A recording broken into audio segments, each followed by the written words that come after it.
Bonjour. Comme vous l'avez sans doute déjà remarqué dans la nature, le lit des rivières est rarement plat. En effet, si l'on regarde de près le lit des cours d'eau, on observe que des ondulations, qu'on appelle des formes de fond, peuvent apparaître. Comment peut-on décrire ces formes de fond? Comment les classifier? Quelle influence peuvent-elles avoir sur l'écoulement? Notre objectif dans cette leçon sera justement de caractériser l'influence que peuvent avoir ces formes de fond sur l'écoulement.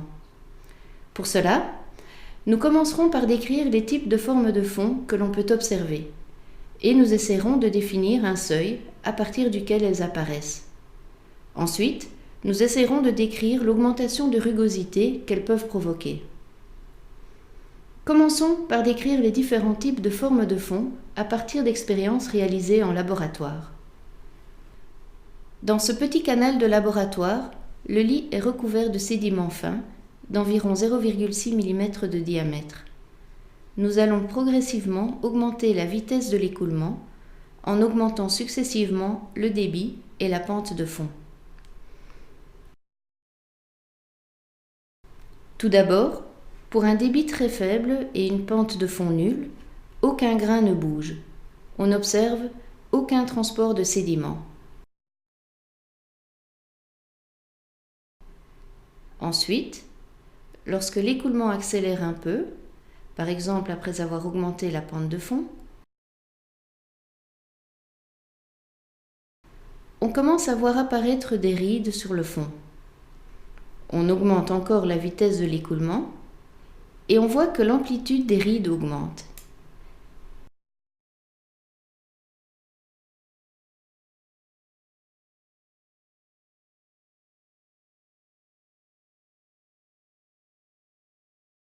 Celles-ci se transforment progressivement en dunes, à la forme caractéristique dissymétrique. On observe que la surface libre reste relativement plane. Elle est peu influencée par la présence des dunes. Tout ceci se passe en régime subcritique ou fluvial.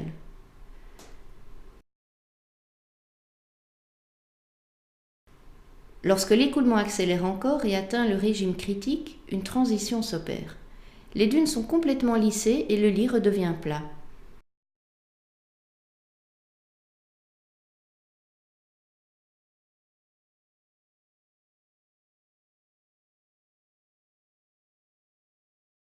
Ensuite, en régime supercritique ou torrentiel, de nouvelles formes de fond apparaissent.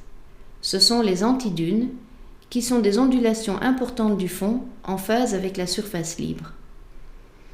Ces antidunes migrent vers l'amont et lorsque leur amplitude devient trop importante, elles peuvent provoquer le déferlement des ondes de surface.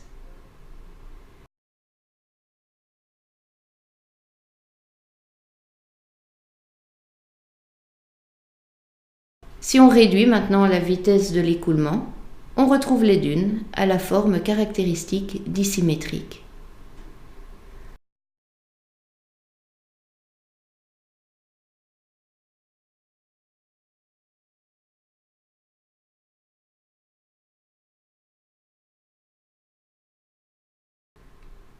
On peut résumer les différents types de formes de fond au moyen de ces schémas. Dans le cas des dunes, la surface libre est relativement peu affectée par rapport à l'amplitude des formes de fond. On peut en effet observer des dunes dont l'amplitude peut atteindre plusieurs mètres. Les dunes se déplacent vers l'aval à des vitesses de l'ordre de quelques mètres par heure. Dans le cas des antidunes, la surface libre est directement en phase avec les formes de fond et présente donc des ondulations importantes. Lorsque celles-ci deviennent trop importantes, on observe un déferlement. Illustrons encore la principale différence entre les dunes et les antidunes à partir de ces photos tirées des expériences en laboratoire. Les dunes présentent un profil dissymétrique avec une pente plus raide sur la face aval et une surface libre peu affectée par le phénomène, tandis que les antidunes sont symétriques et la surface libre est en phase avec celle-ci. Le profil typique dissymétrique des dunes apparaît également très clairement dans cet enregistrement du niveau du fond du Mississippi, mesuré lors d'un parcours en bateau sur le fleuve. Le fond des cours d'eau n'est décidément pas plat. Et comme on peut s'en douter, ces différentes formes de fond ne sont pas sans influence sur la rugosité apparente du lit. Nous allons donc découvrir comment cette influence peut être mise en évidence.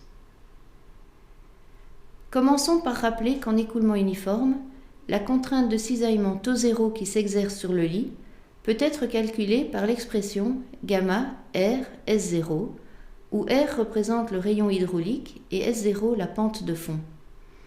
La contrainte taux zéro s'exerce bien sur tout le périmètre mouillé de la section, soit la zone ABCD en vert sur la figure. En écoulement varié, on va plutôt utiliser la pente de la ligne de charge SF pour calculer la contrainte taux zéro. Cette pente peut être calculée par exemple par la formule de Manning-Strickler rappelée ci-dessous. Enfin, si l'on s'intéresse uniquement à ce qui se passe sur le fond du lit, là où les formes de fond vont apparaître, on va considérer la contrainte de cisaillement taux B, qui s'exerce donc uniquement sur le lit, soit sur la portion BC, en vert à nouveau, du périmètre mouillé. La contrainte taux B va dès lors s'exprimer à partir de RB, qu'on va définir comme étant la part du rayon hydraulique relative au lit uniquement, sans considérer les parois. Le rayon hydraulique RB se calcule donc en divisant l'air mouillé par le périmètre mouillé relatif au lit, c'est-à-dire la portion BC de ce périmètre mouillé. Par contre, la pente de la ligne de charge SF reste bien la pente de la ligne de charge globale, calculée à partir du rayon hydraulique complet de la section dans la formule de Manning-Strickler. Le graphique présente la contrainte de cisaillement taux B qui s'exerce sur le lit en fonction de la vitesse de l'écoulement.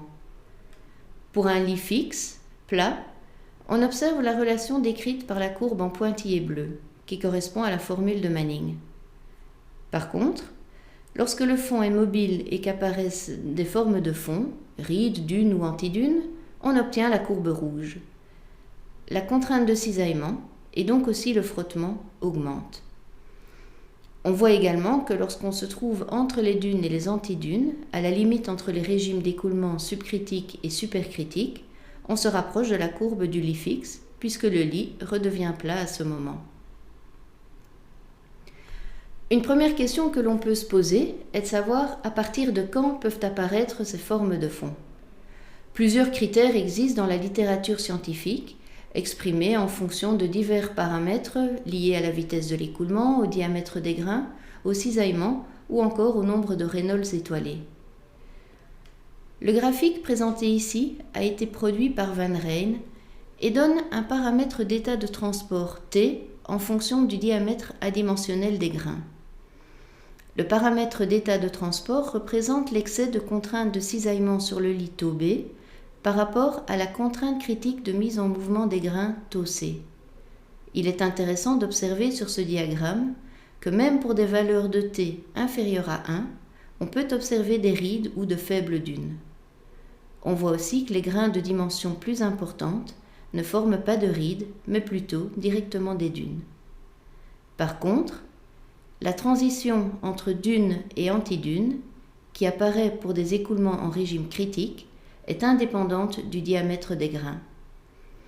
Il faut cependant bien garder à l'esprit qu'un tel diagramme est indicatif et permet de se faire une idée de l'apparition possible de formes de fond, mais que les limites entre les types de formes comportent une part d'incertitude. Nous savons maintenant quand des formes de fond peuvent apparaître. Il nous reste donc à essayer de quantifier l'augmentation de rugosité globale qu'elles induisent. À partir du cisaillement taux B qui s'exerce sur le lit uniquement, on peut effectuer la partition suivante entre taux prime B et taux seconde B.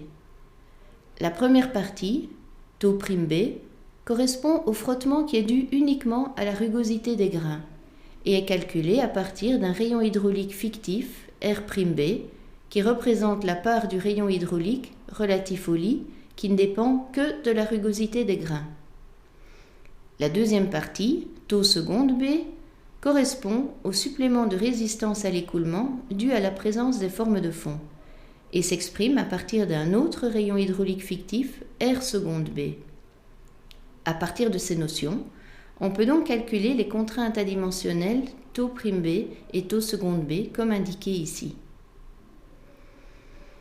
C'est à partir d'expériences en laboratoire qu'on a pu mettre en évidence les contraintes τ'B dues au grain uniquement et les contraintes τ'B dues aux formes de fond. La première a été mesurée dans un canal à lit fixe, sur le fond duquel des sédiments de diamètre donné avaient été collés pour empêcher l'apparition de formes de fond. On mesure donc bien ainsi uniquement le cisaillement τ'B dû au grain. Ce sont ces valeurs mesurées que l'on trouve en abscisse du graphique. Ensuite, en utilisant les mêmes grains, disposés cette fois librement sur le fond, on a observé l'apparition de formes de fond et on a mesuré la contrainte totale sur le lit τB, qui est reportée en ordonnée du graphique. Sur le diagramme résultant de ces mesures, qui a été établi par Engelund et Hansen, on retrouve différentes parties correspondant aux différents types de formes de fond.